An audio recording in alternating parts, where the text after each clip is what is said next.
Hello and welcome. I'm Dan Snow, and today we're venturing beyond the familiar narratives of World War I. We often hear about generals and battles, but what about those who endured the most grueling, dangerous and exhausting jobs of the war? These roles pushed people to their limits, physically and mentally, yet their stories are rarely told. Trench diggers, munitions workers, stretcher bearers, their contributions were as vital as any soldiers'. By understanding their grit, we gain a deeper appreciation for the true human cost of the war. Let's shine a light on these hidden histories and honor those who endured them. Now let's begin.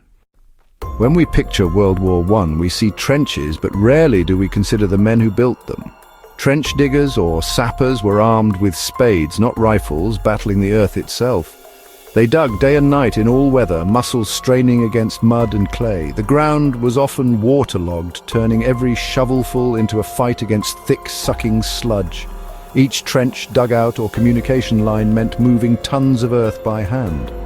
All this under constant threat. Snipers, artillery and mortars could strike at any moment. To build safety, they first had to expose themselves to the greatest danger. The mud of Flanders was legendary. Men risked trench foot, gangrene, and lived surrounded by filth and decay. By war's end, hundreds of miles of trenches had been dug almost entirely by hand. Their work shaped the battlefield, dictating the flow of battle and daily life for millions. The psychological toll was immense. Relentless labor, constant danger, and miserable conditions. Camaraderie was essential. Men relied on each other for survival and sanity.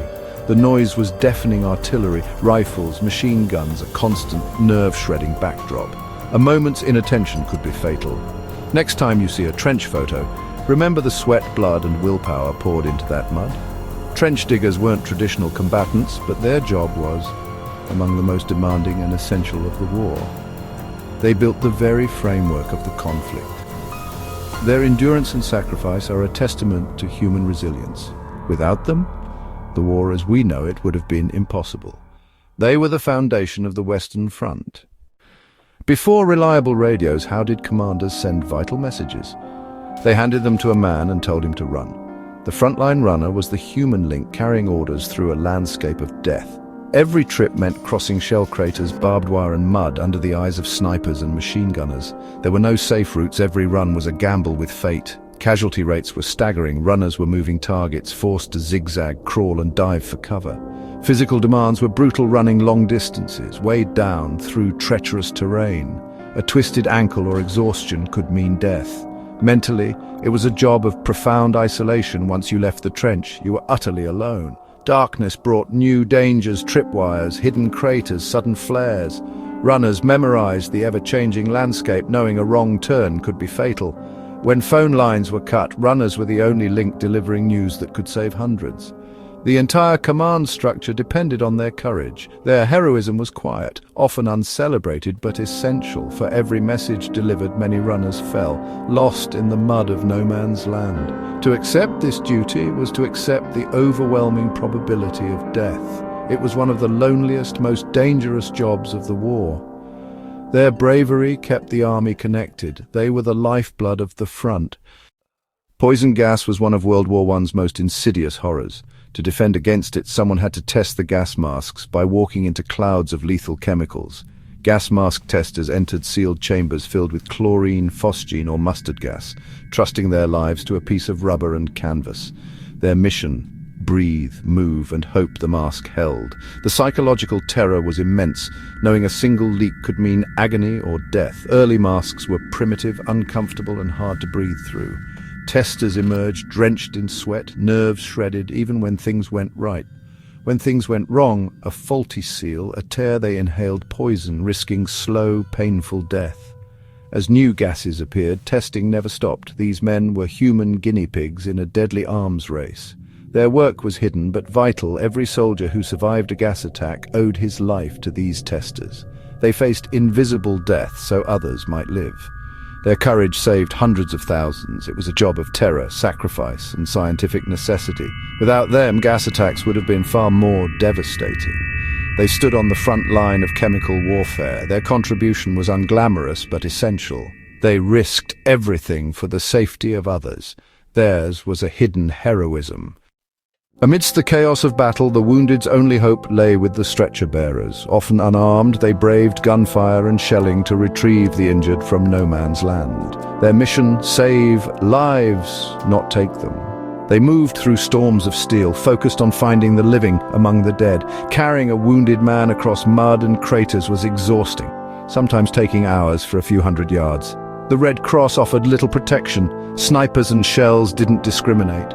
Bearers became experts at using shell holes for cover, dashing between bursts of fire. The psychological burden was immense, witnessing horrific injuries, making impossible choices, offering comfort to the dying. Many were musicians or conscientious objectors, rescuing men from their own units, friends and comrades. Sometimes brief truces allowed both sides to collect their wounded, a fleeting moment of shared humanity. Stretcher bearers were the first link in the chain of survival, their bravery measured in lives saved. They were the angels of no man's land. Their work was compassion in a world of cruelty. Without them, countless would have died alone. They brought hope to the hopeless. Their courage was quiet, but profound. They embodied the best of humanity in the worst of times. Trench life meant facing not just bullets, but an army of rats. The trenches were a paradise for vermin.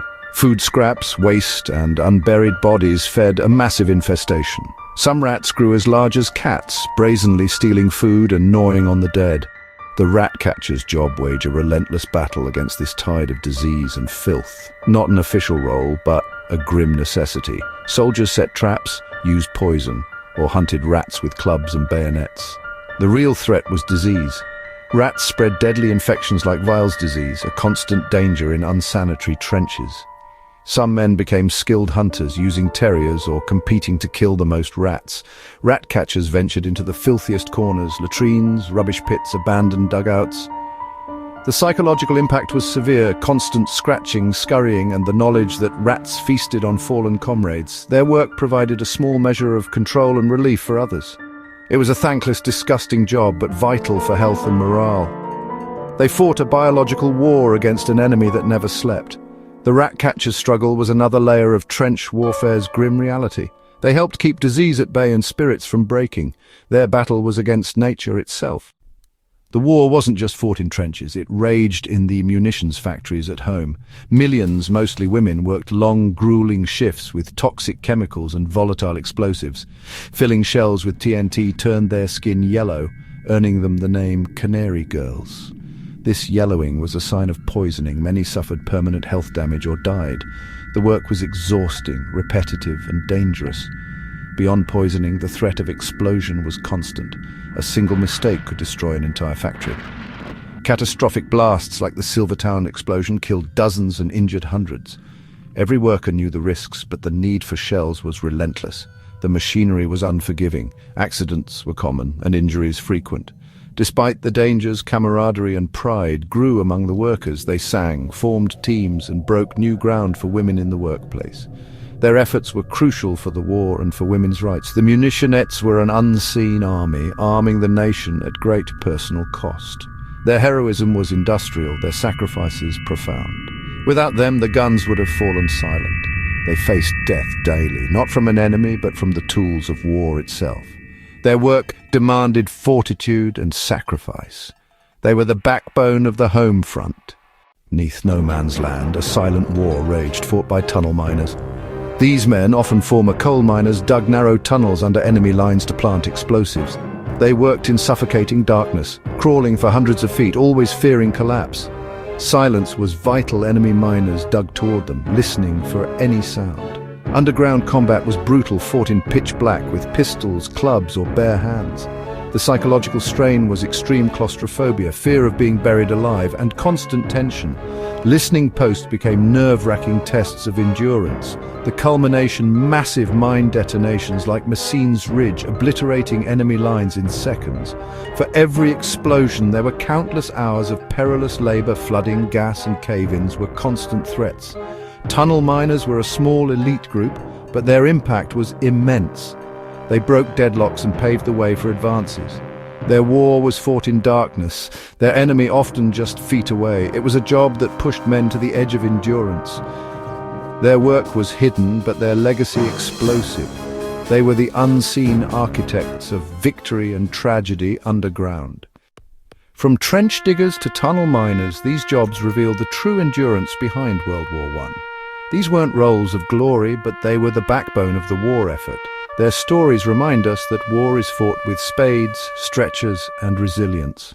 By remembering the rat catcher, the munitionette, the runner, we see the war as a collection of personal sacrifices. Their legacy is a testament to human courage and endurance. Thank you for joining me on this journey. Please like, subscribe, and share your thoughts below. Let's continue to honor those who endured the unendurable.